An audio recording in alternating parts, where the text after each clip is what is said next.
What's going on, everybody? This is Benjamin Bakchor bringing you another F1 2021 video, and today, as you can see, it's just the Esports Qualifying Event again with a couple little changes. Should have got a track invalidation there, or lap invalidation for track extension there, but didn't, thankfully. A couple little changes since the performance patch. I think they nerfed the AI a little bit, as this is at 110. I'm not using any overtake at all on this first lap, and once we get into Sector 3, you can see that we're easily able to get into the DRS of Leclerc right away, whereas before at 107 AI, before the patch, I had to use a whole bunch of ERS to get into Leclerc's DRS.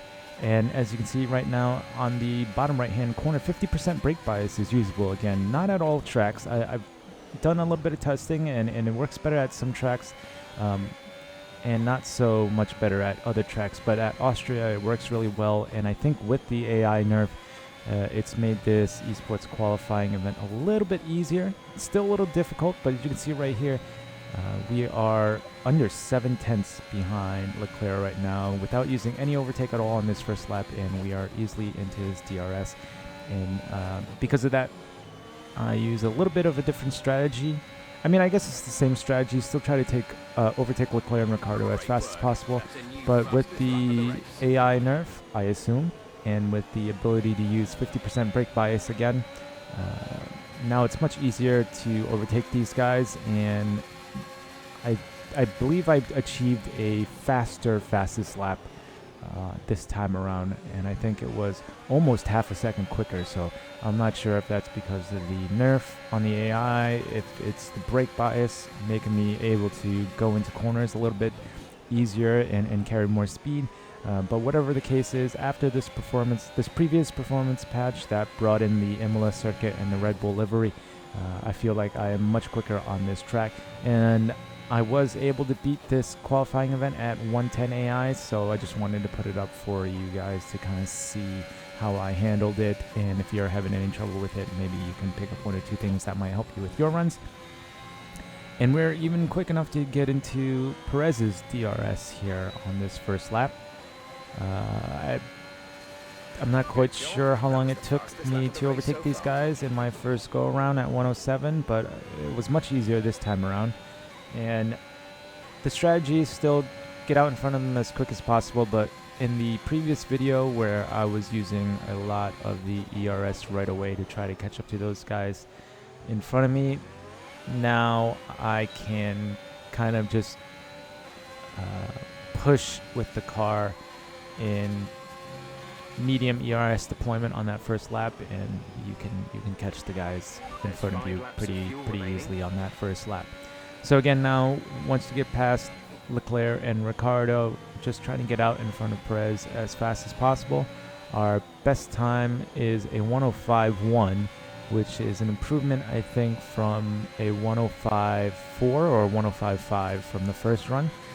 But on a couple of other attempts, I was able to even pull off like a 104.9 and a 104.8 as my fastest lap.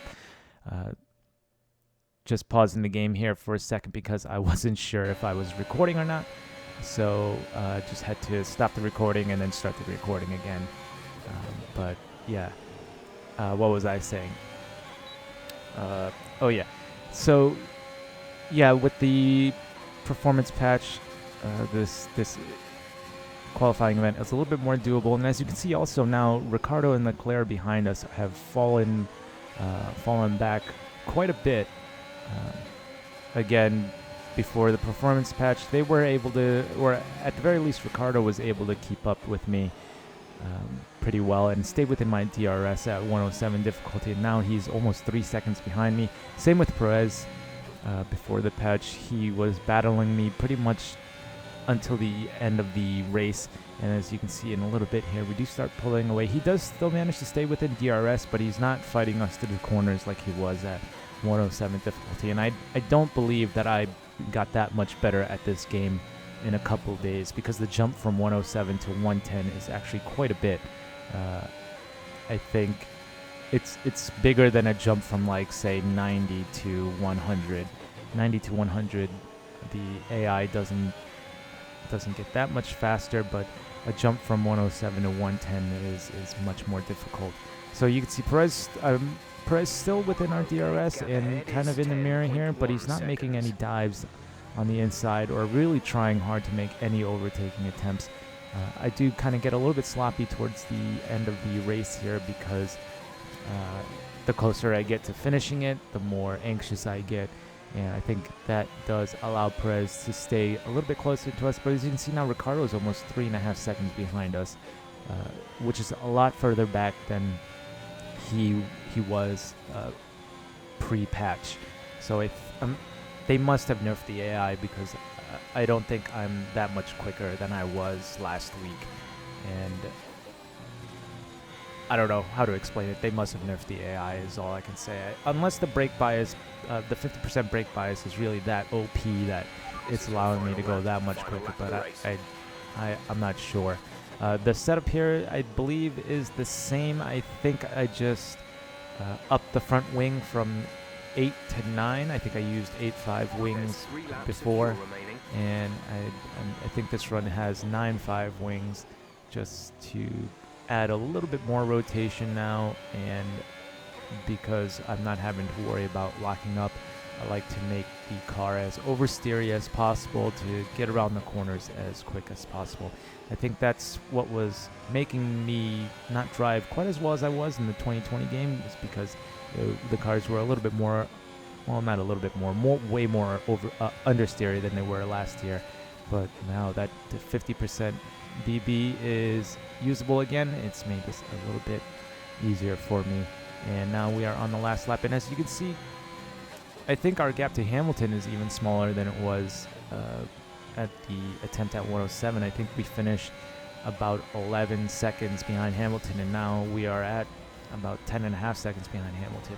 So whatever happened in the patch, whatever they did to change it, it's made this event a little bit easier. So if you guys kind of gave up, thought you couldn't race at a higher AI level, give it another shot and see if you can do a little bit better, improve your score a little bit, you know, raise it up by 5 difficulty points and see how well you can do. I was astonished to be able to beat this at 110. Again, the champagne's not coming out of the bottles. I don't know if that's just me or not. I feel like maybe it's a PC glitch or something like that, but I haven't seen the champagne in any of these celebrations since this qualifying event came out. But yeah, 110, we did pretty well. We even bested our fastest lap by a few tenths with a score of 293.035. It was good enough for 154th, I think it was, on PC, which is pretty good. But yeah, thank you guys for watching. Please remember to like, subscribe. If you think I deserved it, remember to eat your bok choy, and I will see you guys in the next video.